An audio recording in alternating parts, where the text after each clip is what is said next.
So let's say that you're coming home, it's middle of the day, or it could be the end of the day, and you happen to make it here to your front door. Now remember, gateways going to and from these transitional spaces are going to be critical for you to take a moment, stop, look, and listen. Do those 5s and 25s to make sure that nobody is following you. At-home robberies are at an all-time high, and you want to make sure that you're not about to get snuck up on somebody who's been following you down the street. So today we're going to watch a follow home robbery. This is becoming very prevalent, especially out in California, which is where I think this takes place. It's November 26, 2021 at 11, 22, 11. So basically, I think that's 10 o'clock. So let's check out what happens.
All right, so a lot of lessons to be learned here. One, 5 and 25 save lives. So,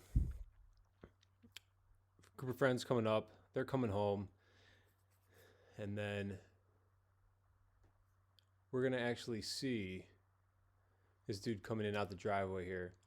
Now, very rarely do you get robbed by one person anymore. It's usually 2, 3, 5 people. I don't know if he came from this car. This car is kind of traveling pretty fast for him to just be hopping out like that. But right here, this is attack mode.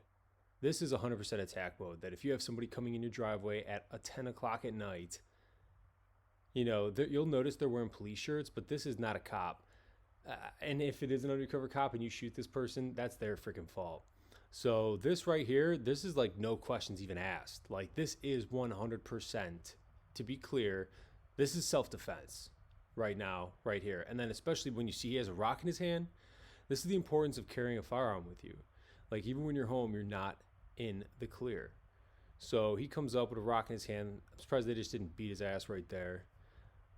Then they got his buddy coming up here. So this is a huge tactic that's being used these days. You're going to see this in a lot of videos. One guy goes and they have a guardian angel or an Overwatch type dude or chick standing out there. So you got to be aware that there's going to be more than one robber 90+% of the time. Now he comes up, flashes the gun in people's face, starts getting loud and crazy. And I don't know if this is a real gun or not. It's kind of like blue tinted. It could be the lighting, but it also could be Cerakoted. Guns can be blue. Now here's the moment where I can't believe nobody did anything, is because look at this. He literally puts the gun in his other hand here, begins throwing punches. I would have been like, all right, cool, let's bring this on, man. And then I would have definitely started, especially with this big boy, he could have just grabbed this dude from behind, started having his way with him. But they're in shock. They've never been trained for something like this before. And again, he just keeps the gun over in that other hand. Now, this is huge because when they get inside that house, my thought process is they're going to kill them. I don't know if they did or not, but I would be fighting for my absolute dear life. She could do something too. Just because you're a woman and there's a man attacker doesn't mean you can't do anything.